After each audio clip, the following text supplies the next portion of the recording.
तो कहानी शुरू करने से पहले मैं आपको बता दूं हेलेंथ केलेंथ जिसे दुनिया ने टुकरा दिया है और जिन्हें साउलेंथ हिथेन कहा जाता है। लोग उन्हें कहते हैं नहीं इसमें इंसानियत बचा है और नहीं आत्मा, और इस अंधेरी दुनिया में मेरी मेन कैरेक्टर आजादी, नहीं उसका आंख बचा है और नहीं उसका ताकत, लेकिन फिर भी इसके पास इस दुनिया के सबसे मिस्टीरियस वेपन है जो कि एक ताकत से कम नहीं है। तो दोस्तों स्वागत है आपको द नाइट ऑफ द साउलेस हिथेन मानवा सीरीज में। तो कहानी शुरू होते ही यहाँ पर हमें एक कैजुअल नाम की जगह दिखाया जाता है जहाँ पर बारिश न होने की कमी से सूखा पड़ा हुआ होता है और पानी की कमी हो जाने के कारण से यहाँ पर जमीनों में दरारों पड़ा हुआ है। इस गांव में दूर दूर तक पानी नजर नहीं आ रहा है और जंगल में जानवरों पानी के बिना तड़प तड़प कर मर रहे हैं और गिद्ध यहाँ पे जानवरों के मांस खा रहे हैं। कुएं में पूरा पानी सूख चुका है इसीलिए लोग यहाँ से भागने की कोशिश कर रहे हैं, लेकिन यहाँ के राजा जिसका नाम मार्गिल काजिल है उसे यह सब बिल्कुल भी पसंद नहीं आ रहा है। उसे लग रहा है जो भी यहाँ को मिट्टी को छोड़ कर जाएगा वो एक गद्दार है और जो भी लोग इस जगह को छोड़ के जाने की कोशिश कर रहे हैं उन लोगों की सजा दी जा रही है, जिसमें उन लोगों को सीधा मौत की घाट उतार दी जा रही है। और राजा ने अपने बेटे कोल को यह काम सौंपा है ताकि वो उन लोगों पर नजर रख सके। यहाँ से भागने की कोशिश कर रहे कोजल को एक पावरफुल जादूगर है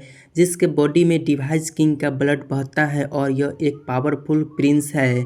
उसकी नज़र एक घायल औरत पर पड़ती है जो डर के मारे अपने बेटे को अपने गोद में लिपट कर पकड़े होती है। उसकी तरफ देखते हुए कोजल कहता है जानवर तक अपने मालिक को एहसास मानते हैं, लेकिन तुम लोग तो इंसान होकर भी एहसास फरामोश हो। थोड़ा सूखा क्या पड़ गया, तुम लोग तो गांव छोड़कर भागने लग गए हो। तुम्हारी हिम्मत कैसे हुई एक राजा के नियम के खिलाफ जाने की। तभी एक औरत कोल से कहती है मैं अपने हाथ जोड़कर आपसे माफ़ी मांगती हूँ, कम से कम मेरे बच्चे को तो जाने दो।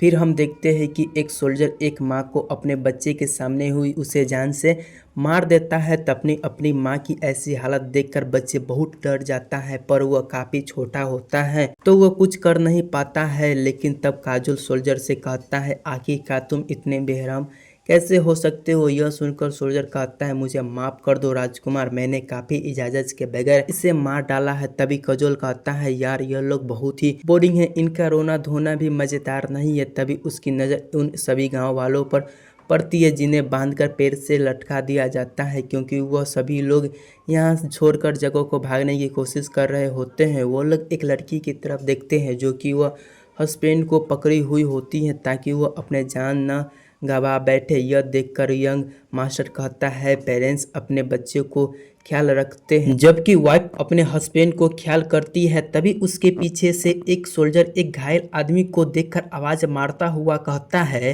यंग मास्टर यह आदमी लगता है बुरी तरह घायल हुआ है, तो अगर आपकी इजाजत हो तो मैं इसे कमर में रस्सी बांधकर इसे इसी पेड़ पर लटका दूं, नहीं तो यह भी मर ही जाएगा और हमें जरा सा भी मजा नहीं आएगा। यह देखने में उसकी वाइफ बहुत ही ज्यादा तकलीफ में होती है और उस सोल्जर को रोकने की कोशिश करती है ताकि वो लोग इन्हें पेड़ से न लटका दे, और वो बेवकूफ सोल्जर उसे धक्के मारकर जमीन पर गिरा देता है। वो लड़की बहुत ही मजबूर होती है, तभी बुरी तरह से टूट जाती है और फूट फूट कर रोने लगती है। उसके सामने उसके हस्बैंड को पेड़ से लटका दिया जाता है। उसकी वाइफ उसे पकड़ते हुए होती है ताकि वह मरने से बच जाए, जिसे देखकर यंग मास्टर उसकी काफ़ी सोल्जर को काफ़ी मज़ा आता है। तभी यंग मास्टर उसके पास आकर उस लड़की से कहता है बहुत अच्छी लड़की, बिल्कुल ऐसे ही उसे पकड़े रहो, अगर तुमने उसे छोड़ने की गलती की तो उसका नया फट जाएगा और वह यहीं पर मर जाएगा। तभी अचानक से यंग मास्टर को उसके पीछे से एक आवाज़ सुनाई देती है जो कहता है हमारे राजकुमार के फैसले को इतने हल्के में मत लो। यंग मास्टर पीछे मुड़कर देखता है और कहता है अरे जरा देखो कौन आया है हमसे मिलने के लिए, यह तो सर जी जीवैक है। उसके पास आकर उसकी तरफ देखते हुए कहता है आखिर इन्होंने ही तो मुझे स्वॉर्ड चलाना सिखाया है। तभी जीवैक यंग मास्टर से कहता है क्या ऐसे बेरहम लोगों को सजा देने के लिए इतना नीचे गिर जाना सही है। एक ऐसा राजकुमार जिनको अंडर डिवाइस बॉल बहता हो और उसको इतना घटिया काम करना शोभा नहीं देता, कम से कम उसको अपनी इज्जत का तो ख्याल करना चाहिए। यंग मास्टर यह सुनकर कहता है तुम्हें नहीं लगता है कि ऐसा करने में मेरी इज्जत बच जाएगी, क्योंकि अगर मैं सभी लोगों को मार दूंगा तो मेरी इज्जत खराब करेगा कौन। तभी उन मासूम और बेगुनाह लोगों की तरफ देखते हुए कहता है, यह सभी एक नंबर के बेवकूफ इंसान हैं। इनकी वजह से तो मेरी इज्जत चली गई है और वह सिर्फ और सिर्फ एक बारिश न होने की वजह से। फिर जीबैक से पूछते हैं कि तो बताओ, अगर तुम क्या करना चाहोगे? क्या तुम सबको जाकर यह ढोल पीट दोगे कि मैंने इनके साथ क्या किया है? राजा के चर्च के रखवाले होने के नाते क्या तुम एक डिवाइस बॉल की बेइज्जती करोगे जिसके अंदर रॉयल ब्लड रहता है? जीबैक यंग मास्टर से यह कहता है कि मेरा कहने का यह सिर्फ इतना मतलब है कि सच्चाई को हमेशा छुपा कर नहीं रखा जा सकता है। सच कभी न कभी सामने जरूर आ जाता है। यह सुनकर यंग मास्टर थोड़ा कंफ्यूज हो जाता है। उसे समझ नहीं आ रहा होता है कि आखिर जीबैक कहना क्या चाहता है। तब उसका एक सोल्जर उसके पास आकर उसके कान में कहता है कि अगर आप कहो तो मैं इसके भी पैर से लटका दे। यंग मास्टर कहता है कोई बात नहीं, मुझे एक बीप ला कर दो। तभी एक सोल्जर उसके हाथ में बीप ला कर देता है और यह यंग मास्टर उस लड़की को बड़ी बेरहमी से पीटता है जो अपने हस्बैंड को पकड़े हुई होती है। यह देखकर जीबैक काफी हैरान होता है और वह देखता है कि एक बेवकूफ यंग मास्टर किस तरह से अपने पावर का गलत इस्तेमाल कर रहा है। पूरी तरह मारते मारते यह यंग मास्टर थक जाता है। वह देखता है इतना पिटने के बाद भी वो लड़की अपने हस्बैंड को पकड़े हुई होती है। यह देखकर यंग मास्टर कहता है सच में यार यह नज़ारा काफी ज्यादा मजेदार है। तब यंग मास्टर अपने सोल्जर के साथ यहाँ से वापस जा रहा होता है और जाते जाते जीबैक से कहता है अपने थोड़ा मुस्कुराना चाहिए जीबैक, हमें जिंदगी के मजे लेना सीखना होगा, क्या पता कल हो या न हो। यह कहकर वो यहाँ से चले जाता है। जीबैक उन बेचारों गाँव वालों की तरफ देखता है जिन्हें बड़ी बेरहमी से मारकर पैर से लटका दिया जाता है। सुबह से शाम हो चुकी है, उन सभी लोगों की लाश पैर से लटकी हुई है। जीबैक अभी भी वहां पर ही खड़ा होता है और उन सभी को लाश को देख रहा होता है। वह देख रहा होता है कि कुछ मासूम लोग जिनकी कोई भी गलती नहीं थी और पानी की कमी के कारण वह इस गांव को छोड़कर जा रहे थे, उन मासूम लोगों को यह बेवकूफ इंसान ने जान से मारकर पैर से लटका दिया है और उन्हें यह करने में काफी मजा भी आ रहा था। फिर हम देखते हैं कि उन लड़की का हस्बैंड जो बुरी तरह घायल होता है, जिसे पैर से लटका दिया जाता है, वो अपनी वाइफ से कहता है साफिया मुझे माफ़ कर देना प्लीज़, यहाँ से जल्दी भाग जाओ। पर साफिया वहाँ से नहीं जाती है और अपने हस्बैंड को पकड़ी हुई होती है ताकि उसके हस्बैंड डेड ना हो जाएं। तभी हम देखते हैं कि साफिया अपने पॉकेट से एक सोने का सिक्का निकालती है और अपने हस्बैंड से पूछती है आई फाइन क्या सच में इसके हेलान क्लेन बुला सकते हैं? वह यह सोचकर बहुत ही टूट जाती है कि कोई नहीं है उसका मदद करने के लिए। तभी हम देखते हैं कि शाम से अवराध ढल चुका है। तभी साफिया बेहोश होकर जमीन पर गिर जाती है। जीबैक उसकी मदद करते हुए उसे पानी पिलाने की कोशिश करता है और यह देखकर साफिया पूछती है कि कौन हो तुम, और उसकी आंखों खुलती है तो वो देखती है कि जीबैक उसकी मदद कर रहा है। तभी जीबैक उसे खाना देते हुए पूछता है क्या तुम सच में खाने लायक हो, क्या तुम खाना खा सकती हो? वो थोड़ा सा खाना खाकर वहीं पर फिर से बेहोश हो जाती है। जीबैक भी उसी पेड़ से अड़कर वहीं बैठ जाता है। वह पूरी रात आसमान की तरफ देखते हुए बिता देता है। सुबह होने के बाद वह साफिया को उठाता है और वहां से जाते हुए कहता है मैं यहाँ सबसे छुप कर आया था, इसीलिए मुझे अब यहाँ जल्द से जल्द जाना होगा। अगर यंग मास्टर को यह पता चली तो वो मुझे ज़रूर सज़ा देंगे। और यह कहकर तुझे अपने हस्बैंड को और पकड़ना नहीं पड़ेगा, क्योंकि जीबैक अपने साथ लाए हुए लकड़ी को डंडे को सहारे से उसे खड़ा कर देता है। यह देखकर साफिया बहुत हैरान होती है और उसके आसपास जाकर डंडे को हटाकर फेंक देती है और वह खुद उसे अपने हाथों से पकड़कर वहाँ खड़ी हो जाती है। यह देखकर जीबैक बहुत ही हैरान होता है। तभी वो जीबैक से उसका नाम पूछती है और वह उससे कहती है जब हेलान केलन यहाँ आएगा तब मैं उससे कहूँगा कि वो तुझे माफ़ कर दे और नहीं मारे।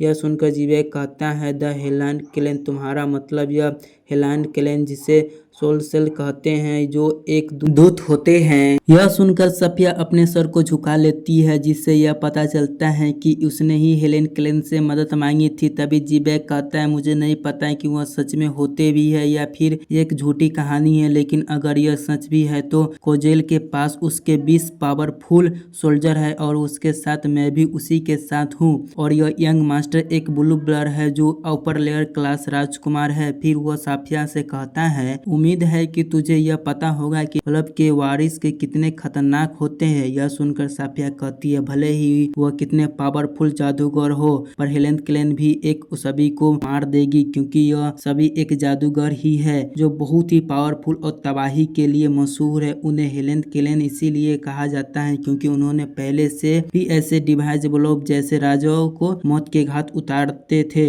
यह सुनकर जीबे कहता है कि लगता है तुम कुछ भी बोल जा रही हो, तुम्हारी बातें सुनकर कोई भी चक्कर खाकर गिर जाएगा। और साफिया से कहता है मेरा नाम जीबैक है और मैं राजा के चर्च को देख रेख करता हूँ। मैं तुझे अपना नाम इसीलिए नहीं बताता ताकि तुम हेलेन केलेन से मेरी जान भी भीख मांगोगे, बल्कि इसीलिए बता रहा हूँ क्योंकि अगर वो सच में आ भी जाए तो मैं खुद अपनी आखिरी सांस तक उसके से लड़ूंगा। और कहता है कि मैं रात से को फिर से यहाँ आऊंगा। यह कहकर वो वहाँ से चला जाता है। दूसरी तरफ साफिया बहुत सोच समझकर बहुत उदास होती है और अपने पैर पर के पास बने टाइफॉइड को तरफ देखकर सोचने लगती है कि बस 2 दिन और बाकी रह जाएगा, फिर हेलेन केलेन यहाँ आ ही जाएगा। और यहीं पर एपिसोड 1 पूरी तरह से कंप्लीट होता है। एपिसोड 2 के स्टार्टिंग में हमें आइफन और साफिया की फ्लैशबैक स्टोरी दिखाई जाती है, जिसमें हम एक बहुत ही सुंदर गांव को देखते हैं जो पेड़ पहाड़ और समुद्र से भरा हुआ होता है और जरा चारों तरफ हरियाली ही हरियाली होती है। तभी आइफन अपने हाथ में एक सोने की सिक्का पकड़े हुई होता है और साफिया को वो गिफ्ट कर देता है। साफिया यह देखकर कंफ्यूज होती है और पूछती है कि आखिर यह कैसा सिक्का है। तभी आइफन साफिया से पूछता है कि क्या तुमने कभी हेलेन केलेन को बारे में सुना है। यह सुनकर साफिया सोचने लगती है और कहती है हाँ, जब मैं छोटी थी तब मुझे मेरे पिता की कहानी सुनाया करते थे, जिसमें उन्होंने हेलेन केलेन के बारे में मुझे एक कहानी सुनाई थी। जहाँ तक मुझे याद है कि उन्होंने द स्लेयर्स ऑफ सिटी और सोल्रेस के नाम से जाना जाता था है। यह सुनकर आइफन कहता है हाँ, यही सिक्का एक महाराजा के खजाने से लिया गया था और तुम इस सिक्के के मदद से उन्हें जब चाहे बुला सकती हैं जो सोल्लेस होते हैं। इसके कानों में कहता है बस इस बात का ध्यान रखना, अगर तूने इसे परचेस किया कर लिया तो राजा यह बात पता चली जाएगी कि उन्होंने जान से मार देंगे। फिर साफिया पूछती है अच्छा यह बात सब ठीक है, आखिर तुम इतना खतरनाक चीज मुझे गिफ्ट क्यों कर रहे हो। यह सुनकर आइफन कहता है मैं तुझे इसलिए दे रहा हूँ ताकि मान लो अगर कल को कुछ हो ऐसा हो जाता है तो यह सिक्का हमारी मदद तो जरूर करेगा। ऐसा कहा जाता है कि अगर तुम्हें इस सिक्कों को मदद से जमीन पर एक ट्रांसफर बनाओगी और उसके बीच में यह सिक्का रख दोगी तो उससे हेलेंड आएगा और तुम्हारी मदद करेगा। हालांकि मैं नहीं चाहता हूँ कि हमें भी ऐसा एक दिन देखना पड़े। फिर हम देखते हैं कि करकती दोपहर की धूप में साफिया खड़ी होकर अपने हस्बैंड को पकड़ती हुई होती है और इस ड्राइवर की तरफ से देखती है और कहती है बस 2 दिन और बस 2 दिन में। यह कहकर वो बेहोश हो जाती है, जमीन पर गिर जाती है और आइफान पैर से लटका हुआ होता है। चारों तरफ सन्नाटा होता है और उसकी मदद के लिए वहाँ कोई भी मौजूद नहीं होता है। दूसरी सीन में हमें कजोल का महल दिखाया जाता है जहाँ उसके सभी सोल्जर गर्मी की वजह से नहा रहे होते हैं। तभी जबैक आसमान की तरफ देख रहा होता है और कहता है आज तो कुछ ज्यादा ही गर्मी पड़ रही है। तभी अचानक से उसके पीछे से कजोल की आवाज आती है। जीबैक से कहता है आजकल आप कुछ ज्यादा ही उदास रहने लगे हैं, जरा जिंदगी के मजे तो लेना सीखो और मुस्कुराते रहो। यह सुनकर जीबैक कहता है अगर इसी तरह से हम सभी लोगों की जान से मार देंगे तो टैक्स किसके वसूल करेंगे। यह सुनकर कजोल कहता है यहाँ के लोग भागने की कोशिश कर रहे हैं और चोरी दिन प्रतिदिन बढ़ती जा रही है। हमें तो टेररिस्ट में जमीन बहुत ही उपजाऊ है तो हमने सोचा है कि क्यों न अपने बचे हुए लोगों को वहां रहने देने के लिए भेज दे। तो जो बच्चे जैसे ही जमीन पर पैदा होते हैं वो चंद निकलते और बेवकूफ इंसानों की वजह से तकलीफ क्यों झेलेंगे।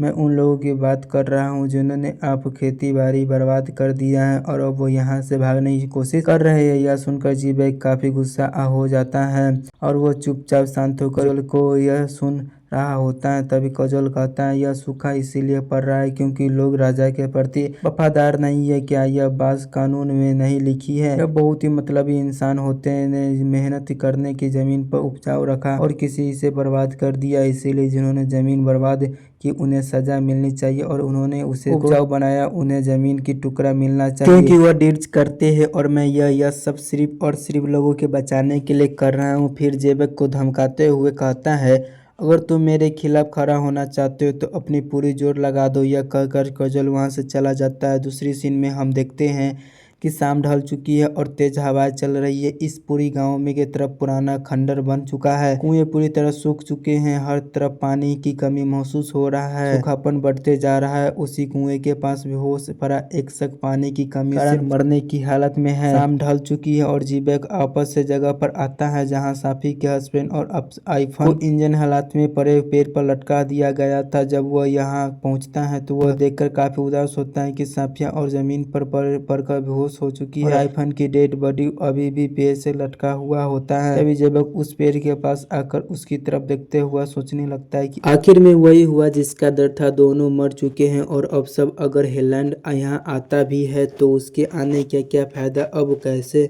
भी बहुत देर हो चुकी है। तभी अचानक से एक थोड़े पर हरी तेजी से जेबेक के पास आता है और उसे उसके पीछे से गले कर एक स्वाट की डायरेक्शन करता हुआ कहता है, अगर तुमने जरा भी हिलने की कोशिश करी तो मैं तुझे धड़ से अलग कर दूंगा। गलती से भी पीछे मुड़कर मत देखना। जीबेक इस बात से काफी ज्यादा हैरान हो जाता है कि आखिर ऐसा सुनसान जगह पर अचानक से मेरी गर्दन पर एक तलवार लटक रही है। लगता है यह सच में बहुत ही पावरफुल हेलैंड है या हो सकता है कि कोई यह भूत है। जीबेक पूछता है, क्या तुम सच में एक हेलैंड हो? उसके जवाब में वो कहता है, हाँ मैं हेलैंड हूँ। फिर उसका नाम पूछता है। उसके जवाब में अपना नाम बताता है। यह सुनकर हेलैंड कहो मत, मैं इसलिए पूछ रहा हूँ। मुझे लगा कि तुम एक कॉन्ट्रैक्टर हो जिसने मुझे सिक्के की मदद से यहाँ बुलाया है। तभी हेलैंड कहता है, अगर कोई रखवाला को जो राजा के चर्चे की देख रेख करता हो, अगर तुझको मुझे यहाँ बुलाना होता तो मुझे और मजा आता। यह सुनकर जीबेक कहता है, क्या तुम मुझे धमकी दे रहे हो? तभी हेलैंड की नजर साफिया पर पड़ती है जो बिल्कुल मर चुकी है। उसे देखकर हेलैंड कहता है, अच्छा तो इसका यह लड़की ने मुझे यहाँ पर बुलाया था। खैर अब वो मर चुकी हैं और मुझे लगता सिक्का फ्री में मिल गया है। जीबेक से पूछता है कि आखिरकार यहाँ चल क्या रहा है। इसके जवाब में जीबेक कहता है, बिल्कुल मैं तुझे यही जरूरी बताऊंगा। अगर तुम अपने तलवार मेरे गर्दन से हटाओगे तो हमारे बीच थोड़ी दूरी बनाए रखेगी तो मैं तुझे जरूर बताऊंगा कि आखिर यहाँ चल क्या रहा है। यह सुनकर हेलैंड पर पलट झपकते ही जीबेक के पीछे 100 मीटर दूर जाकर खड़ा हो जाता है। यह देखकर जीबेक की तशरीफ और फट जाती है और वह वहाँ हैरान होने लगता है कि और कहता है, कहीं यह सच में कोई भूत तो नहीं है। हेलैंड जीबेक से पूछता है, लगता है तुम्हें पूरा यकीन था कि मैं तुम्हें चुपके से नहीं घेरा होता तो तुम की आसानी से नहीं मारे जाते। ठीक और तुम राजा के चर्च में रखवाले हो तो तुम्हारे अंदर थोड़ी हिम्मत तो होनी चाहिए। और इसी के साथ एपिसोड 3 स्टार्ट करते हैं। एपिसोड 3 स्टार्ट होते ही जीबेक हेलेन से पूछता है, क्या तुम थोड़ी जादूगर हो? इसके जवाब में हेलेन कहता है, हेलेन केलेन में सभी जादूगर है सिवाय मेरे। यह सुनकर जीबेक कहता है, तुम्हारा मतलब जो भी तुम्हारे किया है वो कोई जादू नहीं था। सुनकर हेलेन कहता है, देखो एक ऊपर के हारमेंस स्टूडेंट और एक मौजूद के अंदर बता पाना काफी मुश्किल होता है। जीबेक को कुछ समझ नहीं आता है। फिर अचानक से जीबेक हेलेन से उसका नाम उसका हेलेन केलेन के रैंक पूछता है। यह सुनकर हेलेन कुछ नहीं बोलता और सोचने लगता है कि जिसके बारे में हेलेन बताते हुए कहता है, मेरा नाम अजादीन है और मैं आत्माओं के 108वां दूत हूँ। यह सुनकर जीबेक सोचने लगता है कि 108वां रैंक यानी कि हेलेन केलेन के सबसे लोएस्ट रैंक है। यह अजादीन को देखने लगता है तो नहीं है, यह कोई ऑर्डनिक्स हेलेंट है। तभी अजादीन जीबेक से कहता है, तो जैसा तुमने वादा किया था वो आखिर यहाँ चल क्या रहा है। तभी हम देखते हैं कि जीबेक अजादीन को एक गांव दिखाने ले जाता है जो चारों तरफ से पहाड़ों के घिरा हुआ होता है। हर तरफ पानी की कमी से पेड़ पौधे सूख चुके और जमीन में दरारें आ गई थी। अजादीन यह देखकर सब कुछ समझ जाता है कि आखिर यहाँ चल क्या रहा है और जीबेक से कहता है, देखो मेरे कॉन्ट्रैक्ट अब पूरा हो चुका है।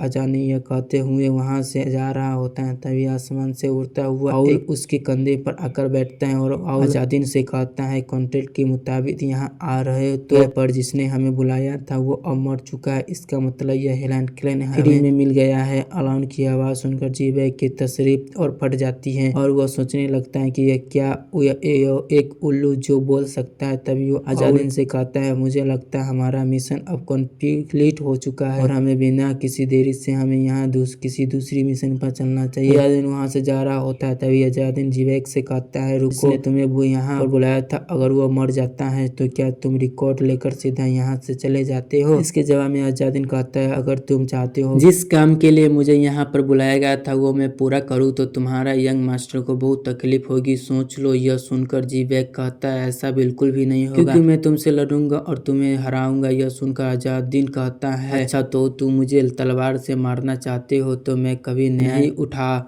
यहाँ तक तुम्हारे खुद के सुरक्षा के लिए। ये नहीं सुनकर बहुत बुरा लगता है। यह सुनकर जीवैग को काफी गुस्सा आ जाता है और वह गुस्से होते ही देख अजादिन को उससे कहता है, क्या तुम्हें मुझ पर गुस्सा आ रहा है या खुद पे? तुमने अपने सामने यह अन्याय होते हुए देखा लेकिन तुमने कुछ नहीं किया। यह सुनकर जीवैग गुस्से से कहता है, आखिर तुम मेरे बारे में जानते क्या हो? तभी अजादुद्दीन इनसे कहता है, इंसान भले ही किसी को सम्मान देखता हो लेकिन वह तो अलग अलग चीजों को महसूस करता है। किसी के लिए सपना जैसा, किसी के इस बात की कोई परवाह नहीं है। ठीक बिल्कुल वैसे ही तुम्हारे में एक मासूम लोगों की मौत के एक अन्याय हो और उन सोल्जर की नजरों में अगर तुम देखो तो वो उनके लिए काम की आम बात है। यह सुनकर जीवैग कहता है, नहीं ऐसा नहीं कुछ होता है, क्योंकि मैं किंग जॉन्स के चर्चे रखवाला हूँ। यंग मास्टर की रखवाली करना मेरा धर्म है। यह सुनकर अजादुद्दीन से कहता है, मुझे तुमसे लड़ने की कोई शौक नहीं है। अगर इस लड़की की मौत की वजह से तुम्हें जरा सा भी दुख होता है तो तुम मेरे दुश्मन नहीं हो सकते। अजादुद्दीन उन सभी को डेड बॉडी के सामने कंधे पर उठाता है और जीवैग से सवेले मांगता है। तभी जीवैग यह सुनकर उससे पूछता है, आखिर तुम सवेले से क्या करोगे? क्या तुम मुझे दफनाने वाले हो? यह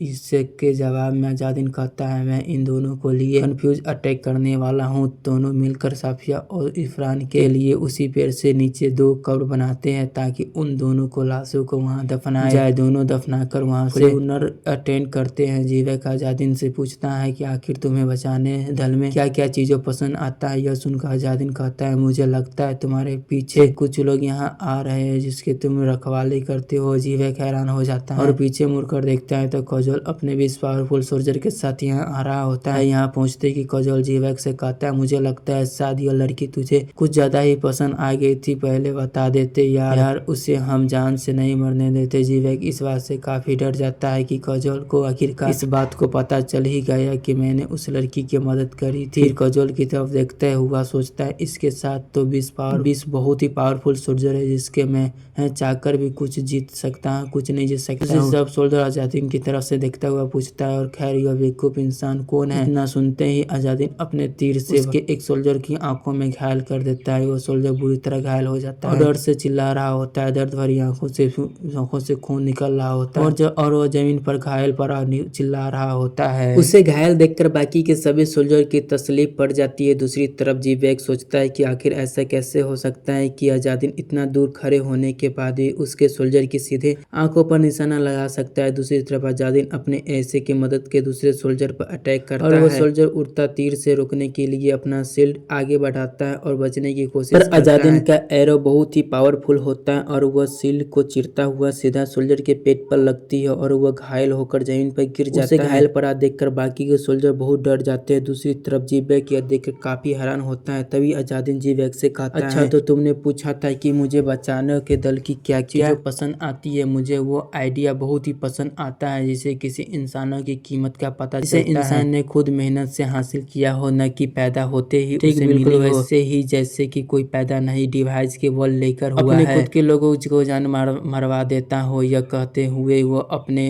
क्लाइंट को से एक और एरो निकालता है और बाकी बचे सोल्जर पर अटैक करता है और वह यहाँ हमारे एपिसोड 3 कंप्लीट होता है। एपिसोड 4 शुरुआत में हम देखते हैं कि अजादुद्दीन को बाकी के सोल्जर पर अटैक करता देख कोल बहुत ही भड़क जाता है और सभी कजोल को जिसको ऑर्डर देता है कि अजादुद्दीन को जान से मार दो। यह सुनकर अजादुद्दीन हवा में एक लॉन्च जंप मारता हुआ आकर रुक जाता है और अपने क्लाइंट से एक और एरो को निकालने बाकी बचे हुए सोल्जर पर अटैक करता है और वह ऐसा सीधा जाकर एक सोल्जर की आंख पे लगती है। देखकर आंखों में ब्लड बहने लगता है और वो सोल्जर को अंधा हो जाता है। इसी तरह वह बाकी के बचे सोल्जर पर अपने एरो की अटैक करता घायल करता और जाता है। तभी एक एरो कजोल से साउंड से निकलता है, वो उसके पीछे खड़ा होकर सोल्जर की आंखों में जाकर लगती है। तभी कजोल यह पता चल जाता है कि वह अजादुद्दीन किसी को जान खुद से नहीं मार पा रहा है बल्कि वह सभी को घायल कर छोड़ रहा है। के सभी सोल्जर बहुत ही बुरी तरह से घायल हो जाता है। एक एक करके वह वहाँ खड़े सभी सोल्जर को मार गिराता है। यह खुद होता कजोल बहुत गुस्सा आ जाता है। तभी अचानक से अजादुद्दीन को उसके पीछे खड़ा हो जाता है और उसके कहता है कि मेरा नाम अजादुद्दीन है और मैं एक पवित्र दूत हूँ। यह सुनकर कजोल उनके सभी सोल्जर की तसल्ली फट जाती है। तभी कजोल को पीछे मुड़कर देखता है कि अब अजादुद्दीन के पास भी एरो नहीं बचा। वो अपने सोल्जर को उस पर अटैक करने के लिए ऑर्डर देता है। तभी अचानक से अजादिन एक पंच मारता है और पंच के पावरफुल होता है, उसके पकड़ते ही एरो के नीचे आकर गिरता है। दूसरी तरफ अजादिन के पास लड़ने के लिए कोई एरोस नहीं बचता है और वो बाकी के सोल्जर को चारों तरफ से घेर लेता है। तभी उसके पीछे से एक सोल्जर उस पर अटैक करने की कोशिश करता है, तभी जिसे अजादिन से टच कर देता है और वो एक पंच मारकर उसे भी घायल कर देता है। इसी घायल सोल्जर का तलवार उठकर सभी से कहता है, अगर तूने अंदर इतनी हिम्मत है तो मुझे लड़ सको, तो आकर भीड़ लो। तभी उसे कुछ याद आता है और वो अवार्ड में जमीन पर घायल सोल्जर को दोनों झुनझुने उड़ा लेता है। यह देखकर बाकियों की तकलीफ लाल हो जाता है। फिर वो बचे हुए सोल्जर के वो देखकर सबकी तकलीफ फट जाती है और वो सब डर के मारे कांप रहे होते हैं। उन सभी सोल्जर को अजादिन का अकेले ही इस तरफ देखता है। बाकी बचे हुए सोल्जर उसे अपनी तरफ हरा देता है। सभी घायल होकर जमीन पे पड़े हुए होते हैं। तभी और अजादिन कोजोल की तरफ जा रहा होता है। दूसरी तरफ कोजोल घायल होकर जमीन पर पड़ा होता है और उसे घायल देखकर अजादिन कहता है, लगता है मैंने कुछ ज्यादा ही वक्त दे दिया है, जैसे कचरा को जो लोगों को दर्द तकलीफ और मायूसी देता है। इतना कहते ही कोजोल उस पर एक जादू अटैक करने की कोशिश करता है। कोजोल अपने जादू से एक बहुत ही ज्यादा चमकने वाला रोशनी निकालता है और वो रोशनी इतनी ज्यादा तेज होती है जो कि किसी को कुछ दिखाई नहीं पड़ता है।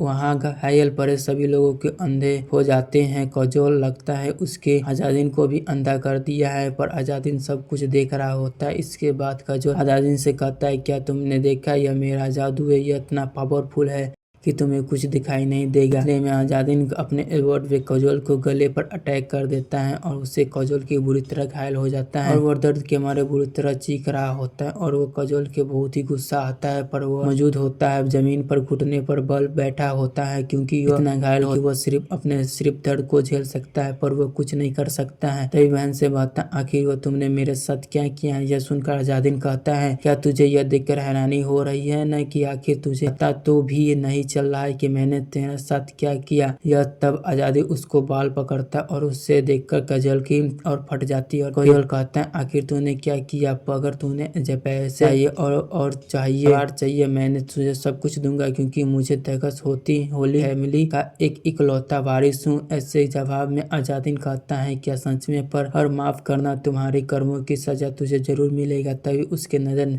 जीवैग पर पड़ता है जो कि अजादिन को पीछे पड़ा होता है। उसे वहाँ खड़ा देखकर उसके वहाँ मदद मांगता है, पर जीवैग भी उसके जादू से अंधा हो जाता है और उससे कुछ दिखाई नहीं देता है। कोजोल अजादिन को धमकाते हुए कहता है, तुम्हें पता भी है कि मैं कौन हूँ। मैं एक अकबर दर्जों की ह्यूगोस फैमिली का वंश हूँ। तुम मुझे इतनी छोटी सी गुनाह के लिए नहीं मार सकते। यह सुनकर अजादिन कहता है, जरा देखो तो खुद को, इतनी बुरी हालत में होने के बावजूद भी तुम्हारा घमंड तुम्हारे पास ही है। इतना कहने के बाद वो अपने खंजर निकालता है और उसकी दोनों आंखों फोड़ देता है। वह दर्द के मारे चीख रहा होता है, चिल्ला रहा होता है और अचानक से वो बेहोश होकर जमीन पर गिर जाता है और वो यहीं पर एपिसोड 4 की कंप्लीट होता है। एपिसोड 5 की शुरुआत में हम देखते हैं कि जीवैग अपना स्वॉर्ड निकालता हुआ कहता है कि मैं अपने महाराज के चर्चा एक रखवाला हूँ, इसीलिए मैं तुम्हें यहाँ से भागने नहीं दे सकता हूँ। भले ही तुम अपने किसी राजा को नियम को मानते हो या फिर कितनी भी अच्छी काम करते हो। दूसरी तरफ कोजोल घायल कर जमीन पर पड़ा हुआ होता है और दर्द से चीख रहा होता है। यह सुनकर अजादिन कहता है, तुम बाकी के रखवाले से काफी अलग हो जो चर्च की रखवाली करती हो। जीवैग को लगता है कि अजादिन उसका मजाक उड़ा रहा है और वह काफी भड़क जाता है। तभी अजादिन उसको बताता है कि वह बाकियों के काफी अलग है, क्योंकि वह बाकी सभी रखवालों अपनी विरासत से मामले के कारण उनके घरों में निकाल दिए गए बदमाश होते हैं जो लालची बनकर इस चर्च में रह रहे होते हैं। फिर जीवैग से कहता है, चलो ठीक है, अगर तुम ऐसा ही चाहते हो तो ठीक है। क्या तुम्हें लगता है कि तुम मेरा पीछा कर पाओगे। यह कहकर वो अचानक से गायब हो जाता है। यह देखकर जीवैग बहुत ही हैरान होता है और उसे समझ नहीं आता है कि आखिर वह कैसे गायब हो गया। तभी उसकी नजर सभी घायल सोल्जर की तरफ पड़ती है और वह उस मन में सोचता है कि अजादिन को मारने में किसी में भी हिम्मत नहीं थी और उससे अकेला इन सबको हराया। फिर वो आसमान की तरफ देखते हुए कहता है कि आखिरकार जब वो जाकर मेरे सीने से थोड़ा बोझ तो कम हुआ। दूसरी तरफ हमें एक राजमहल की सीन दिखाया जाता है जहाँ पर एक राजा अपने सिंहासन पर बैठा हुआ होता है और कुछ गाँव वाले घुटने के बल राज दरबार में सर झुका बैठे होते हुए राजा से इस साल की टैक्स माफ कर देने के लिए भीख मांग रहे होते हैं। इन्हें एक फार्मर कहा जाता है। महाराज, हम आपसे भीख मांगते हैं कि सभी लोग इस जगह को छोड़कर यहाँ से जा रहे हैं। जो यह रहना यहाँ चाहते हुए भूख और प्यास प्यास से मर रहे हैं, क्योंकि यहाँ न खाने के लिए कुछ बचा और न ही पीने के लिए पानी। यह पूरा गांव चोरों और राक्षसों से भर चुका है और आपसे हम विनती करते हैं कि हमारा इस साल का टैक्स माफ कर दे। दूसरी तरफ हम राजा के नाम माक्रोद कैजिल होता है और वो इन सभी गांव वालों के बातों के बड़े ही ध्यान से सुन रहा होता है। जब गांव वाले अपने मांग रखते हैं तो उसके बाद राजा कहता है, कितनी समय की बात है कि तुम्हारी हालत देखकर ऐसा लगता है कि जैसे अब तुम्हारे अपनी जरूरत को पूरा करने के लिए राशन भी चाहिए होगी। गांव वाले समझ नहीं पा रहे होते कि आखिर राजा ने उसके क्या कहा। तभी एक फार्मर पूछता है कि महाराज क्षमा करे, हम समझ नहीं पा रहे हैं आपने क्या कहा। यह सुनकर राजा कहता है, तुम्हारी हालत देखकर लगता है कि तुम टैक्स लेने लायक हो। अगर तुम लोग चाहे तो तुझे मुक्त दे सकता हूँ। यही सुनकर गांव वाले को लगता है कि उन्हें राशन देने की बात कही गई है, पर वो इस बात से बेखबर होते हैं कि वो इन सभी लोगों को आज आखिरी दिन है। इसके बाद वो तीनों के फार्मर को पूरे गांव के सामने फांसी पर लटका दिया जाता है और राजा गांव वालों से कहता है, अगर तुमने मेरे कहा नहीं माना तो तुम सबको भी यही हाल होगा। यह देखकर बाकी के फार्मर काफी डर जाते हैं कि तब राजा अपने मैजिक से एक जादुई किताब, जिसे the book of the device king कहते हैं, इस किताब की एक कॉपी उसी सभी फार्मर को दिखाता है और उसने कहता है कि अगर तुमने उनसे कोई भी ऐसा किताब लाकर राजा को देगा तो राजा उन सभी साल टैक्स को माफ कर देगा और बदले में 80 किलो गेहूं की बाजारा और उन सभी फार्मरों को देगा। यह सुनकर सभी फार्मर काफी खुश होते और उन सभी को जादुई किताब की तलाश करने वहां से चले जाते हैं। राजा उस सिंहासन पर बैठा हुआ सोच रहा होता है कि तभी एक नागिन वहां आती है और जो एक लड़की का रूप लेकर राजा से कहता है, मुझे लगता है कि उन सभी को इस किताब के नाम बताना एक लापरवाही है। यह सुनकर राजा कहता है, बेवकूफ कहीं कि तुम इस किताब को जादुई से ढूंढ रही हो और आज तूने इस किताब को पन्ना तक नहीं मिला।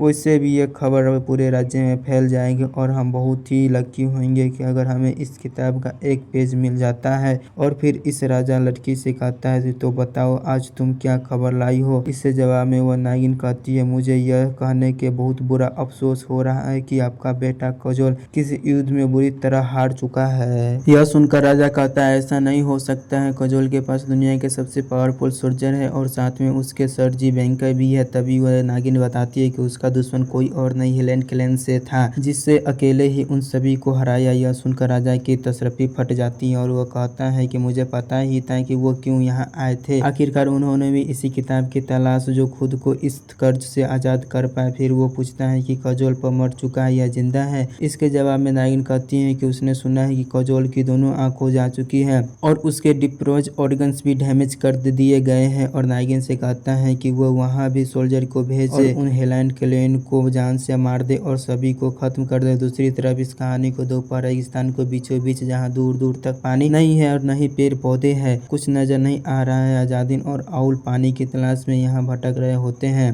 तभी उन दोनों की नजर एक तरफ पड़ती है और उनको लगता है कि यहाँ कोई भूत है, इसीलिए वो आजादीन से स्वाट निकालने की कोशिश करता है। फिर वो देखता है कि उसके सामने सभी लोगों की आत्माएं होती हैं जिन्हें वो पेड़ से लटका कर मार दिया गया था। वो सभी एक साथ आजादीन से शुक्रिया अदा करते हैं क्योंकि आजादीन ने उनके खिलाफ लड़ाई लड़ी और उसके बताते हैं कि यह जगह बहुत ही वीरान इलाका है और यहाँ के लंबे समय तक नहीं जा सकता है। यह सुनकर आजादीन कहता है, देखो मैंने तुम्हारा बदला पूरा किया, अब तुम सब अपने अस्पताल लाइफ में वापस चले जाओ। तभी साफिया एक कुएं की तरफ इशारा करती है और आजादीन के उस इशारा को फॉलो करते हुए जा रहा होता है और उस कुएं की तरफ कहता है, ओज और समझ गया तो तुम लोग मुझे पानी नहीं दिखाने लाए थे, वैसे इसका कोई ज़रूरत नहीं है। अब तुम यहाँ लोग को यहाँ से जा सकते हो रेस्ट करने के लिए। इतना कहकर वह कुएं तक पहुँचता है। कुएं तक पहुँचने के बाद वो अंदर झांकता है पर अंधेरा होने की वजह से कुछ दिखाई नहीं पड़ता है। पास रखी रस्सी की मदद से वो पानी निकालने की सोचता है। वह रस्सी के ऊपर और ही खींचता है। तभी पानी की जगह सिर्फ सूखी हुई मिट्टी बाल्टी में भरकर ऊपर आती है, लेकिन उसकी नज़र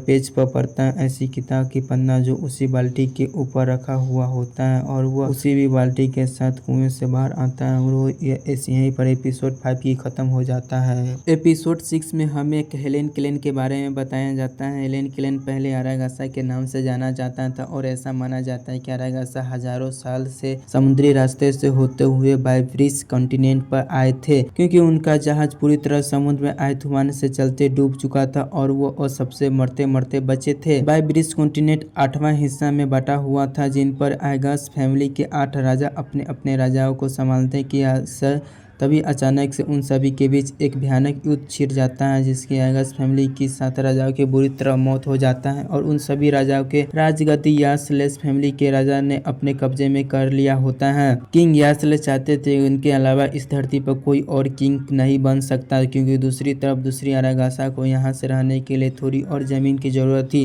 तभी किंग यालेस अरागासा को जादू चिड़िया देता है जो खुद राजा की आवाज निकालता सकता था और उसे उन्होंने the song of the deluxe word से नाम दिया था। बदले में अरागासा ने एक कॉन्टेंट पर साइन किया जिससे ये मोतिवित अरागासा तब से एक तक किंग के ऑर्डर मानेंगे। किंग यासलेस की मदद से अरागासा को इतनी पावरफुल बना दिया गया था कि वो अपने राजा के लिए गॉड से भी लड़ सकते थे। अरागासा अपने राजा को कहा मानती थी, जिसके लिए उन्होंने इन सभी को मौत से घात उतार दिया जो राजा के कभी खिलाफ जाते थे। लेकिन एक बहुत ही बड़ी गलती हो गई थी कि राजा अब बाइब्रिस कॉन्टिनेंट के लोगों अपना लाइफ में विश्वास करते थे, जिसकी वजह से किंग यालेस ने अपनी जान गंवानी पड़ी और उनका साम्राज्य फिर से 8 हिस्सों में बट गया होता है। दूसरी तरफ अरागासा पूरी तरह से टूट चुकी होती है, क्योंकि वो उनके राजा की ही नहीं रहे, लेकिन उनका कॉन्टिनेंट अभी तक पूरा नहीं हुआ था। इसीलिए राजा को मरने के बाद उन सभी को हमेशा के लिए कैद कर लिया गया। दूसरी तरफ आई आजादी के एक पेज अपने हाथ में पकड़ा हुआ होता है जो राजा एक जादुई किताब का टुकड़ा होता है, जिसकी मदद से राजा पावरफुल बनने की थोड़ी ही तक पेज को देखकर सोचने लगता है कि यह कहता है अगर मैं ऐसा पेज को कलेक्ट कर लूं तो क्या मैं सच में कलेक्टर को तोड़ पाऊंगा और इस शराब से आजाद हो जाऊंगा, क्योंकि इस कर्ज से आजाद होने के सिर्फ और सिर्फ 2 ही तरीके हैं। पहला कि मुझे ऐसे कलेक्ट को पूरा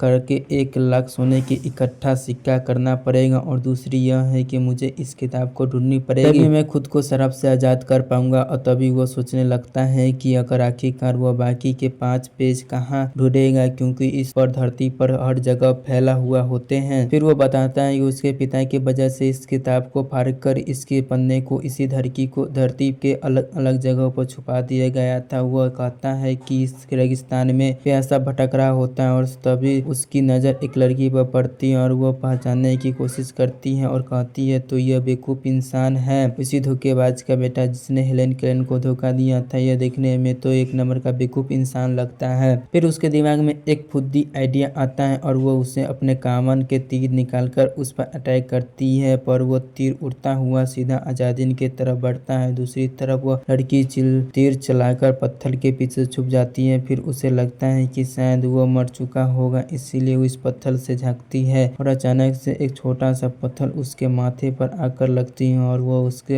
आकर नीचे गिर जाती है। तभी वह अजादिन से कहता है और उस लड़की से पूछता है क्या वह तीर तुमने चलाई थी। तभी वह उसका नाम पूछता है, जिसके जवाब में वो लड़की बताती है कि उसका नाम मीडियम है और उसका लड़का अपना नाम इस्माइल बताता है और वह कहता है कि वह अजादिन को देख रेख के लिए यहाँ आए थे। तभी वो अपना हाथ दिखाया और उससे तीर लगी हुई होती है और उसे कहता है कि यह तो देख रेख करने आए थे और तुमने लोग मेरी, जिसके जवाब में मीडियम कहती है मुझे लगा तुम्हारे पास अब तीर खत्म हो चुकी है, इसीलिए मैंने सोचा तुझे एक तीर गिफ्ट कर दूं। इसके जवाब में अजादिन कहता है मुझे ऐसा लगता है कि तुझे लोग का यह रहकर बोर हो चुके हो, इसीलिए मेरा असिस्टेंट बनना चाहते हो। बेहतर होगा अपने आप घर चले जाओ, मुझे असिस्टेंट की कोई जरूरत नहीं है। यह सुनकर वो लड़की कहती है शायद तुम भूल रहे हो कि मैं भी अरागासा वर्ल्ड लाइन से ही हूँ। इसके जवाब में अजादिन कहता है शायद तूने नहीं पता कि वर्ल्ड साइन से हेलेन का कोई रिश्ता नहीं है। अगर तूने लोग मेरे लिए काम करने के लिए आए हो तो तुम मेरे सबऑर्डिनेट हुई, लेकिन फिर भी तुम लोगों ने मुझ पर यह तीर चलाया। मुझे लगता है मुझे तुम ऐसा सिखाने पड़ेगी कि अगर कोई भी ऐसी हरकत करता है तो उसका क्या सजा है। तभी वह मीडियम से ऐसे बात करने के लिए माफी मांगता है और कहता है अगर तूने मुझसे कुछ चाहती हो तो इज्जत से पेश करना होगा, फिर चाहे तुम अरागासा के मेंबर हो या फिर मेरा कोई दुश्मन। तभी वो अपना बचकती सी हरकत से काफी माफी मांगती है, जिससे अजादिन उसे माफ कर देता है और वह कहता है ऐसा कि राजा होता है। तभी उसे याद आता है कि अरे यार उसे से तो प्यास लगी है, इसीलिए उन दोनों को पानी मांगता है। लेकिन मीडियम बहुत ही गुस्से से होती है और उसे लड़ने के लिए तैयार होती है। वह गुस्से होते हुए देखकर इस्माइल को उसे शांत करने के लिए कोशिश करता है, पर वह बिल्कुल नहीं मानती है और वह एपिसोड 6 भी पूरा होता है। एपिसोड 7 में हम देखते हैं कि मीडियम अजादिन को उससे पोजीशन के लिए चैलेंज करती है ताकि वो उसे हराकर उसकी जगह ले सके। यह सुनकर इस्माइल की तसलीफ लाल हो जाती है और वह उसे समझाने की कोशिश करता है कि यह मीडियन वो अजादिन है, वो बहुत मारेगा तुमको, समझ लो। यह सुनकर अजादिन सोचने लगता है, अरे बाप रे, यह तो कुछ ज्यादा ही भड़क गई है और वो अगसा वालों ने बच्चों को भी बिगाड़ दिया है। तभी वो मीडियम से कहता है, तुझे पता भी है अगर तूने इससे हारेगी तो तुम्हारा जान गंवानी पड़ेगी। यह सुनकर वो फाइट करने के लिए रेडी हो जाती है और वो अजादिन को चैलेंज करने लगती है। तभी अजादिन सोचने लगता है कि यह मीडियम शायद उसे हल्के में लेते दिखे हैं। इसी तरह मीडियम सोचने लगती है, तुम्हारी हार मान लेना चाहिए क्योंकि सिर्फ अरागास्सा ही एक हेलैंड को हरा सकता है और वो ऐसे भी मैंने जान लगा दी थी इस पोजीशन को पाने के लिए जहां वो अभी खड़ी हूँ। इतने कहने से इस मीडियम अजादिन को 100 मीटर दूर जाकर खड़ी हो जाती हैं और उसे चैलेंज करती हैं। तभी वो आगन से उड़ता हुआ एक उल्लू अजादिन की तरफ से मीडियम को चैलेंज एक्सेप्ट कर लेता है और उसकी आवाज़ सुनकर मीडियम बहुत हैरान हो जाती है और वो कहती है, यह क्या है? यह तो महाराज की आवाज़ है। फिर हमें पता चलता है कि वो उल्लू एक रिपिस्ट होती है जिसके अंदर खुद वहाँ महाराज की आत्मा कैद होती है और वो एक महाराज का कहा हम कहीं ठुकरा सकते हैं, अब हमें लड़ाई करनी होगी। तरफ हम देखते हैं कि अजादिन पानी पी रहा होता है और मीडियम अपने हाथों से पकड़े हुई खड़ी रहती है, लेकिन इस्माइल उसके टेक्निक को देखकर बहुत गुस्सा करता है क्योंकि अजादिन को ट्रिक्स एक यूज करके मीडियम को फाइट करता है। वह कुछ मामूली टेक्निक नहीं होती है, वह एक अरागास्सा टेक्निक थी जो कि बहुत ही पावरफुल मानी जाती है जिसे हर कोई इस्तेमाल नहीं कर सकता है। अजादिन कैसे टेक्निक यूज करने मीडियम को अटैक करता है, लेकिन मीडियम अपने मैजिक की वजह से उस अटैक से बच जाती है। लेकिन इस्माइल को लगा नहीं था कि अजादिन को जादू भी आती है और उसने सबसे पावरफुल मैजिक का यूज करता है। दूसरी तरफ मीडियम अजादिन से अटैक से बचने की कोशिश करती है और वो अजादिन की तरफ बढ़ने लगती है। तभी उसकी नजर बड़े से पत्थर पर पड़ती है और उसके पास अजादिन के खड़ा होता है और उसे देखते ही उस पर जाके अटैक करती है और उससे अटैक के अजादिन के बॉडी को टुकड़े में बट जाती है, जिसे देखकर मीडियम को लगता है कि अजादिन शायद अब मर चुका है, लेकिन वो मरने अपने मैजिक वहां से गायब हो जाता है और उससे पीछे आकर खड़ा हो जाता है। तभी वो अपने मैजिक से उसे अटैक करती है, लेकिन अजादिन को अपने अटैक से टच कर लेता है और वो एक पांच पंच को उसे मारता है और वह सीधा उड़ती हुई एक बड़े से पत्थर से टकराती है और वह हार जाती है। देखकर इस्माइल की काफी भड़क जाता है और वो उस पर अटैक करने जा रही होती है। तभी महाराज की आवाज सुनाई देता है, यह लड़ाई अब खत्म हो चुकी है और वह मीडियम से इस चैलेंज को हरा चुकी है। अब उसकी किस्मत अजादिन के हाथों में और वो इस्माइल तुम्हारी इंटरफेरेंस की वजह से तुम भी इस लड़ाई को शामिल हुए थे, इसलिए अब से यह तुम्हारी किस्मत। अजादिन के इस लड़ाई को हारकर मीडियम बुरी तरह से टूट चुकी होती है और वो अपने खंजर से खुद की जान लेने की कोशिश करती है। तभी अजादिन अपने मैजिक से उसे खंजर छीन लेता है और वो नीचे गिरा देता है। फिर अजादिन कहने लगता है, मुझे पता था तुम कुछ ऐसा ही करने वाली हो, लेकिन मैं तुझे बता दूं, लड़ाई कर हारने से तुम्हारे पास खुदकुशी करने की अधिकार नहीं होता है। तुम सिर्फ कर सकती हो जब मैं कहूँ मारूंगा या फिर जब मैं तुम्हें मरने के लिए कहूँगा, और तुम्हें मुझे बिना जाने की लड़ाई के लिए हाँ नहीं करनी चाहिए थी। आखिर तुम लोग ऐसा कैसे कर सकते हो कि वो किस तरह से बचे हो तुम लोग? यह कहता हुआ इस्माइल को उसका वाटर बोतल दे देता है और उसे कहता लगना कि आज के लिए इतना सबक तुम दोनों के लिए काफ़ी था और अब मैं तुम दोनों को आज़ाद करता हूँ। बस ऐसे समझो कि यह लड़ाई कभी हमारे बीच हुई ही नहीं, और अगर बात भी किसी को पता चली तो तुम दोनों की रिकॉर्ड कम कर दिया जाएगा। इतना कहकर वो वहाँ से जा रहा होता है, लेकिन हम वह दोनों भी उसके पीछे पीछे आ रहे होते। तभी अजादिन कहता है, मैं तुझे पहले ही बताया कि मुझे किसी गुलाम की कोई जरूरत नहीं है, इसीलिए तुम दोनों वापस अपने घर की तरफ चले जाओ। पर वह दोनों नहीं मानते, इसी के साथ चले जाते हैं। पर एपिसोड 7 यहीं पर ही पूरी तरह से खत्म हो जाता है। एपिसोड 8 शुरू होते ही हमें बताया जाता है कि कॉन्टोकेट के मुताबिक वाइवेस की कॉन्टोकेट के महाराज और अरागास के क्लैन एक दूसरे के लिए काम करते थे। अगर कोई राजा के खिलाफ जाता था तो उसे भयानक मौत दी जाती थी। एक समय था जब वह कॉन्ट्रोगेट लोटिक और ऑनेर की सिंगल हुआ करती थी, लेकिन राजा के मरने के बाद वह एक भयानक शराब बन गई क्योंकि वो एक कॉन्टेक्ट के मुताबिक अब अरागन के क्लैन हमेशा के लिए राजा के गुलाम थे। फिर अचानक से अरागन क्लैन के वाइविक कोनिक ने तरावार के किंगडम पर अटैक करने से उसे हरा दिया और उसे अपने कब्जे में कर लिया था और वहां से उन्होंने जादुई किताब हासिल कर ली जिसे the book of device king कहा जाता था। लेकिन कुछ ही समय बाद वह किताब एक आखिरी नाम के शख्स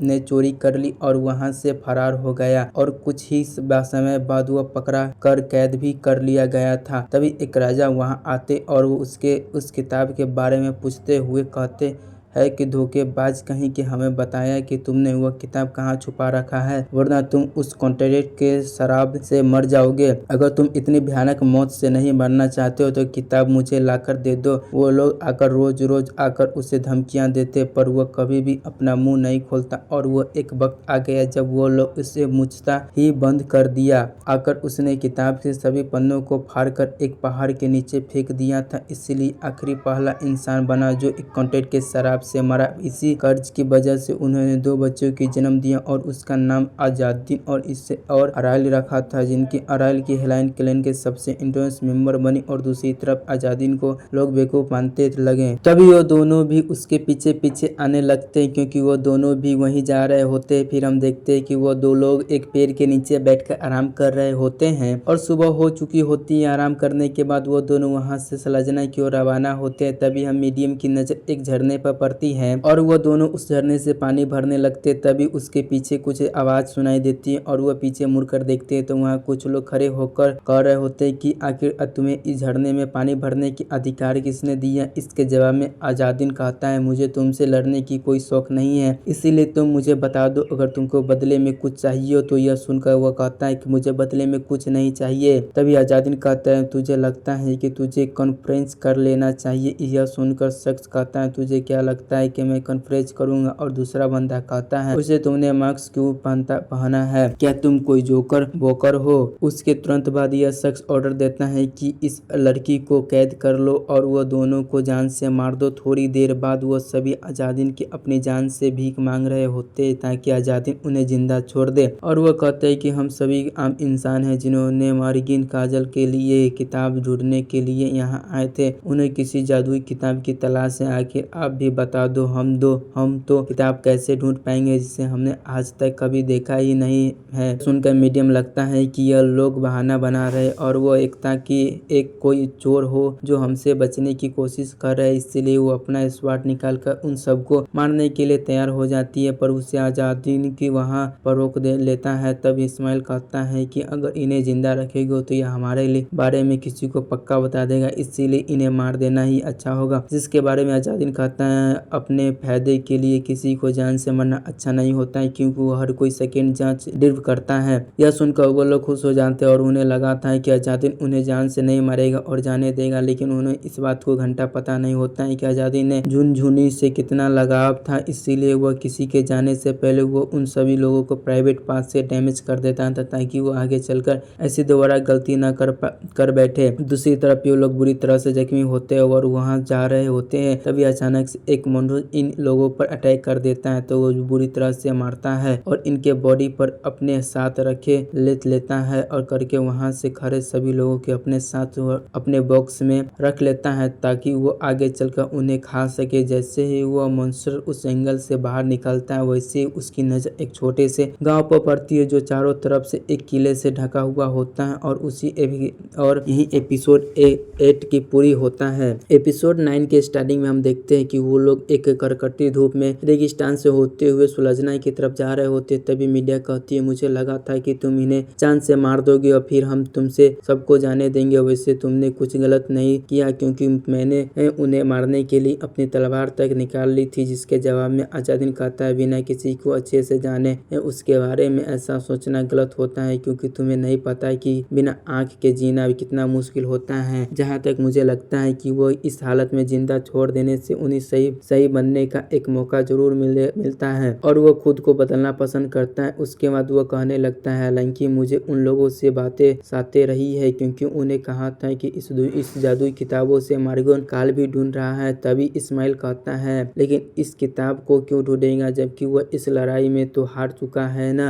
हो सकता है वो इसलिए ढूंढ रहा होगा ताकि अपना रैंक वापस इस किताब की जादू की मदद से हासिल कर सके। यह सुनकर आजादीन कहता है, मुझे लगता है कि तब मुझे अपना मास्क उतार लेना चाहिए, नहीं तो सबको पता चल जाए कि मैं एक हैरान कैलेन से हूँ। हमें यहाँ सारे कदम संभाल कर रखने होंगे जब तक हम यहाँ से निकल नहीं जाते। जैसे ही अजादीन अपना मास्क निकालता है वैसे दोनों उसका चेहरा देखकर बहुत हैरान होते हैं, क्योंकि वो अजादीन के पास उसकी आंखें नहीं होती हैं। यह देखकर वो दोनों सोचने लगता है कि तभी अजादीन अपना यूनिफॉर्म चेंज करता है और वो ब्लड लाइन एक्टिंग करने की कोशिश करता है ताकि कोई उसे पहचान न ले। यह देखकर इस्माइल पूछता है, तुम बिना आंखों से उस लड़ाई कैसे जीत गए थे? इसका जवाब में अजादीन कहता है, मुझे नहीं पता, क्योंकि जब से मैं पैदा हुआ हूँ मैं बिना आंखें से भी देख सकता हूँ। यह देखकर मीडिया मुझसे पूछती लगती है कि आखिर उसकी आंखों ऐसे क्यों है, जिसके बारे में अजादीन कहना चाहता है कि जब मैं छोटा था तब मेरी बहन ने अपने स्पर्श से मेरे दोनों आंखों फोड़ दिया था और उसने कहा था कि मैं आगे चलकर ठीक हो जाऊंगा, मुझे कोई परेशानी नहीं होगा। अब मैं उसका शुक्रिया अदा करता हूँ, क्योंकि उसकी वजह से आज मैं अंधा बनने की एक्टिंग कर सकता हूँ और वो जब तक अकेला था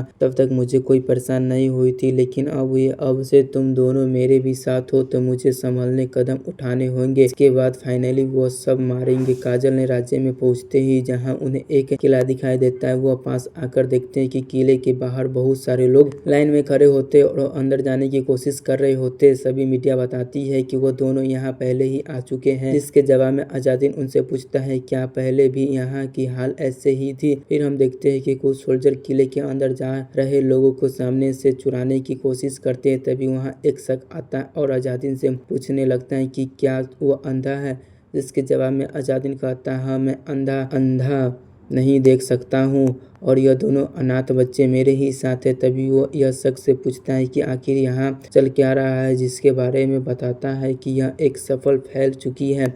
यह जादुई किताब की कॉपी इस धरती पर कहीं थी दिखने लगी है, जिन्हें हेलेन केलन ने बनाया था। लोग उन्हें की तलाश कर रहे हैं और इसे ढूंढने के मार्ग काजिल खुद को बेटा शामिल है। यह सुनकर अजादीन सोचने लगता है, इसका मतलब उसका एक बेवकूफ बेटा है जो यह सब ठीक नहीं लग रहा है। खैर, उनके मुकाबला करने में थोड़ी परेशानी तो होने वाली है। दूसरी तरफ एक सोल्जर का फार्मर का पैसा ले रहा होता है और फार्मर उनसे कहता है, मैं इन पैसों के अपना घर चलाता हूँ, तो मैं डिवाइस किंग की बुक की थी न, फिर तुम मेरे पैसे ले रहे हो। यह सुनकर उस सोल्जर को गुस्सा आ जाता है और वो इस फार्मर से बहुत बुरी तरह पिटता है, जिसके वो नीचे से गिर पड़ता है। तभी एक सोल्जर कहता है, जो मराई किसी के भी सेब ले सकता है, क्या पता यह पैसा ही जियोग्राफी हो, इसीलिए पहले हम इस पैसों को अच्छे से चेक करेंगे, उसके बाद हम अगर यह गिरवी नहीं निकलेगा तो हम तुम्हें पैसा वापस कर देंगे। तभी उसकी बेटी वहाँ आ जाती है और वह कहती है, तुम लोग मेरे पापा के पैसे छीन रहे हो, यह गलत बात है। जिसके जवाब में वो सोल्जर कहता है, तुम्हें नहीं पता है कि अगर तुम हमसे बदतमीजी करोगे तो तुम भी पिटाओगे। यह सुनकर उसका बाप अपनी बेटी को गले लगा देता है और वो कहता है, तुम एक बच्चे से ऐसा कैसे बात कर सकते हो, यह तो एक गलत तरह से हिस्सा है। यह सुनकर सोल्जर उसकी पिटाई कर देता है। यह सब होती देखी मीडियम से बहुत गुस्सा आता है। वो खुद को शांत करने की कोशिश करता है और वो यहाँ से लड़ाई झगड़ा नहीं करते। तभी एक सोल्जर उसके पास आकर उसके कानों में कुछ कहता है, जिसे सुनकर वो सभी लोग घबरा जाते हैं कि दूसरी तरफ अजादीन उनके बातें सुन लेता है, क्योंकि वह सेंस ऑफ रेसिंग बहुत ही अच्छा होता है। तभी सोल्जर अपने सामान लेकर अंदर भाग रहे होते हैं। यह होता देखकर वहाँ के लोगों को समझ नहीं आ रहा होता है कि आखिर यहाँ चल क्या रहा है। तभी कुछ गाँव वाले कहते हैं कि गाँव में कुछ मॉन्स्टर घुस गए हैं। उसके बाद यह सोल्जर किले के अंदर मेन गेट बंद कर देते हैं और वहाँ खड़े सभी लोगों को किले के बाहर ही छोड़ देते हैं। दूसरी तरफ सोल्जर का बेटा जारकीब अपने ही सोल्जर के साथ वापस अपने महल की तरफ रवाना होने की तैयारी करते हैं। तभी वहाँ एक सोल्जर आता है और बताता है कि सोल्जर मनुष्य इस गांव से घुस गए हैं और अब वो लोग यहाँ क्या करेंगे। तभी तारिक रिवी कहता है कि अब मनुष्य को जान से मार दो और सभी गांव वालों को ख्याल रखो, क्योंकि तुम तो एक सोल्जर हो ना और तुम्हें इसकी पूरी ट्रेनिंग भी मिली है। यह सुनकर वह सोल्जर बहुत हैरान होता है और वो कहता है, ठीक है, पर कम से कम लोगों को तो अंदर आने दीजिए महाराज। यह सुनकर तारिफ कहता है कि तुझे देखकर लगता नहीं कि तुम एक सोल्जर हो जो लोगों की हिफाजत कर सकते हो। इतना कहकर वो लोग गांव वालों को छोड़कर वहां से चले जाते हैं। इस सोल्जर को कुछ समझ नहीं आ रहा होता है कि अब वो क्या करेगा। तभी इस मॉन्स्टर को आने की आवाज़ की वजह से पूरी जमीन पर थरथर कांपने लगती है।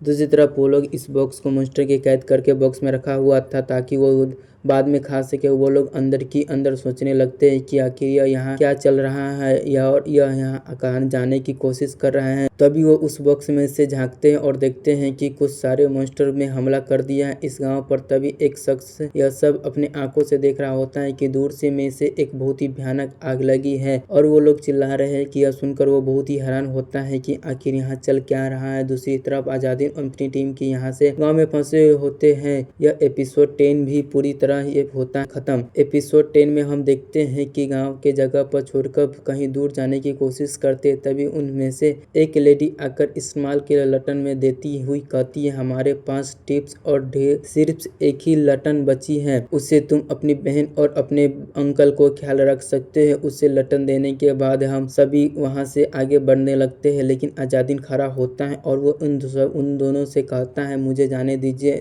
जाना ही होगा, अब हम दोबारा मिलेंगे। दूसरी तरफ हम उसी किला को रखवाली के लिए वहाँ के कुछ सोल्जर और उसके कैप्टन साथ में गाँव के लोग इकट्ठे होते हैं। तभी वो लोग सोल्जर को कहता है, सभी ध्यान से सुनो, हमें इस किले को बचाना होगा ताकि हमारे आने वाला कुल सुरक्षित से रह सके। इसीलिए अगर आप लड़ना जानते हो तो मेरे साथ आइए, अगर आपको लड़नी नहीं आती है तो आप हमारे साथ रहकर सपोर्ट कर सकते हैं। हमें गांव को बचाने के लिए इतना तो करना ही होगा, नहीं तो हमसे कोई नहीं बचेगा।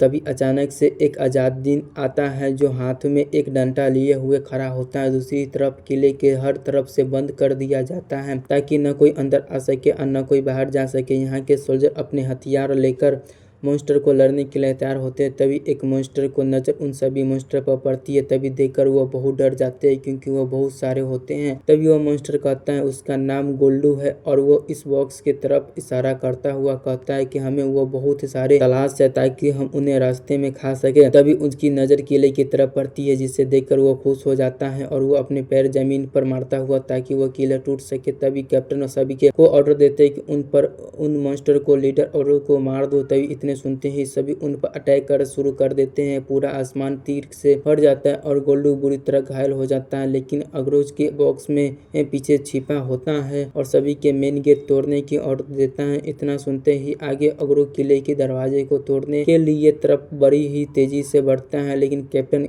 यह सब होता देख दरवाजे को प्राइवेट करने की आदेश हो देता है। सभी मॉन्स्टर मेन गेट तोड़ने के फिर लिए उसकी तरफ बड़ी ही तेजी से बढ़ते हैं, लेकिन गोल्डू एक बड़ा सा पत्थर उठाकर गेट पर मारता है जिससे वह गेट तरह से तबाह हो जाता है और वो कैप्टन यह देखकर उन सभी मॉन्स्टर को मारने के आदेश देता है। दूसरी तरफ कैंस्टर मॉन्स्टर पे अटैक कर रहा होता है। तभी उसकी नजर उसके मेन लीडर अगोरा पर पड़ती है जो एक बॉक्स के पास छुपा कर बैठा हुआ होता है। उसके हाथ में एक जादुई छड़ी होती है जिसे वो आसमान की तरफ इशारा करता है। उसे लगता है कि the book of device king हमारे आसपास ही है। इतने में वो आजादीन वहाँ आता है और एक मॉन्स्टर को मार देता है। दूसरी तरफ गोल्डू बड़ा सा पत्थर करेंस्ट की तरफ फेंकता है, लेकिन आजादीन उन दोनों से अटैक से बचा लेता है। तभी आजादीन कैप्टन से कहता है वो मेन गेट के बचाने के उसकी मदद करेगा। यह सुनकर कैप्टन उसका नाम पूछने लगता है, जिसके जवाब में आजादीन कहता है उसका नाम आजादीन है और वो हेरोल्ड क्लैन के बिलोंग करता है। यह सुनकर वहाँ के लोगों की तशरीफ फट जाती है क्योंकि उन्हें लगा था कि हेरोल्ड क्लैन ही उनकी असली दुश्मन है, पर आजादीन उनकी मदद करता देखकर बहुत ही हैरान होते हैं। तभी आजादीन अपने तीसरे गोल्डू आंखों से अटैक करता है जिसकी उसकी आंखें फूट जाती हैं। उसने से बहुत सारी ब्लड निकलने लगती है और वह बहुत बुरी तरह चीखता रहता है, लेकिन आजादीन उसके कंधे से ऊपर खड़ा हो जाता है और वह वहां से बाकी के ओगरी पर अटैक करता है। दूसरी तरफ वह कैप्टन को देखकर बहुत हैरान होते हैं, आखिर कोई हेल्डन क्लैन में मेंबर उनकी मदद क्यों करेगा। तभी आजादीन एक बॉक्स से गिरने की आवाज सुनाई देती है जिसके अंदर कुछ लोग बाहर निकले रहे होते हैं जो बहुत ही बुरी तरह घायल होते हैं। वह खून के पस लथपथ होते हैं। तभी वो देखता है कि सामने अगोरे खड़ा होता है, जोर जोर से कह रहा होता है कि किताब सिर्फ मेरा है और मेरा ही यहाँ के राजा बनूंगा। यह कहते हुए बहुत ही खतरनाक मॉन्स्टर फॉर्म ले लेता है जिसे देखकर आजादीन कहता है अब यह क्या है। देखकर लगता है थोड़ी परेशानी तो होने वाली है। यही एपिसोड 10 भी पूरा हो जाता है। एपिसोड 11 के स्टार्टिंग में हम देखते हैं कि एगो इस बात को लेकर बहुत ही भड़क जाता है कि एक मॉन्स्टर के फार्म को आजादीन पर अटैक करने की कोशिश करता है। आजादीन उसे अपनी तरफ आता देखकर गोल्डू के सिर से जम मारता और उसको अटैक से डच कर देता है। दूसरी तरफ बेचारा गोल्डू अगरो के लपेट में आ जाता है। अगरो गोल्डू के चारों तरफ से पकड़ लेता है जिससे गोल्डू दर्द से चीख रहा होता है। धीरे धीरे करके अगरो के उसे अंदर निगल लेता है। उसके खाने के बाद अगरो बहुत ही खुश होता है। उसको लगता है कि उसने आजादीन को खा लिया और उसे जान से मार दिया। लेकिन आजादीन यह सब अपनी आंखों से देख रहा होता है। तभी एग्रो की नजर आजादीन पर पड़ती है, उससे फाइट करने के लिए रेडी रहता है। थोड़ी देर के बाद एग्रो अपने मॉन्स्टर फॉर्म में बाहर आता है। इसे आजादीन देखकर यह तो फेक राजा मॉन्स्टर है। गैंग किंग अपने हाथ में एक चमकती हुई जादुई छड़ी लिए हुए खड़ा होता है। तभी वो उसकी मदद की से आजादीन की तरफ इशारा करता है, जिससे आजादीन समझ जाता है कि यह जादुई छड़ी है जो द बुक और डिवाइस किंग की तरफ इशारा करता है। द गोडिन कहता है कि सुनो इगोस की गुलाम, वो जादुई किताब मुझे लाकर वापस कर दो और मैं तुझे बिना दर्द से मारूंगा। इतने में आजादीन अपने तीर से उस पर अटैक करता है, जिसे गोडिन दर्ज कर देता है और वो कहता है तुम्हारी इतनी हिम्मत कि तुम मुझ पर तीर चला रहे हो। यह कहते हुए वो बाकी भड़क जाता है और वो आजादीन को अटैक करता है। दूसरी तरफ आजादीन को समझ आ जाता है कि वो इस छड़ी की मदद से बाकी की किताबें ढूंढ सकता है। इसमें एक गोल्डिन उस पर बहुत ही भड़ककर अटैक करता है, पर आजादीन उस पर अटैक से बच जाता है। तभी उसकी नजर पास के रखे स्पॉट पर पड़ती है, जिसे लेने के लिए वो आगे बढ़ रहा होता है, क्योंकि उसके पास अब एक ही तीर नहीं बची हुई होती है। वो अवार्ड की जान बचाने की कोशिश करता है और वो गार्डियन के अटैक से बचता है। यह सब देख रहा है, उसे बहुत गुस्सा आता है और वो अपने लोहे जैसे दांतों से तोड़कर उस अटैक करता है, लेकिन आजादीन अटैक से भी खुद को बचा लेता है। यह सब देखकर गोडिन भागी भड़क जाता है और तभी आजादीन पर उस अटैक करने के लिए अपना स्वॉर्ड बाहर निकालता है, लेकिन गोडिन अपने प्रोवाइजर से उन स्वॉर्ड को खराब कर देता है। इसे आजादीन को स्वॉर्ड को फेंक देता है, क्योंकि अब वो स्वॉर्ड के काम नहीं बची है। इसमें गोडिन उस पर बहुत ही बुरी तरह से अटैक करता है, लेकिन आजादीन सोचने लगता है कि वो आखिरकार इन लोगों को मदद क्यों कर रहा है, जबकि इस काम के उसे ही गोल्डन क्लाइन को नहीं मिलने वाला। तभी अचानक से उसके पीछे से बहुत सारी तीर उड़ती हुई आती है, जो गोल्डन को जाकर डैमेज करता है, क्योंकि उसके एक पैस कैप्टन खड़े होते हैं जो चाहते हैं चाहे कुछ भी हो जाए हमें आजादीन को जान बचानी होगी, इसीलिए पहले मॉन्स्टर पर अटैक करते रहते हैं। यह सुनकर एक सोल्जर कहता है, लेकिन अगर हमने हमले के हलोट क्लैन को मदद की और इस बात की खबर राजा को मिलेगा तो दोस्तों अगर आप भी इस वीडियो का नेक्स्ट पार्ट देखना पसंद करते हो तो आप इस चैनल को सब्सक्राइब जल्द ही कर दें।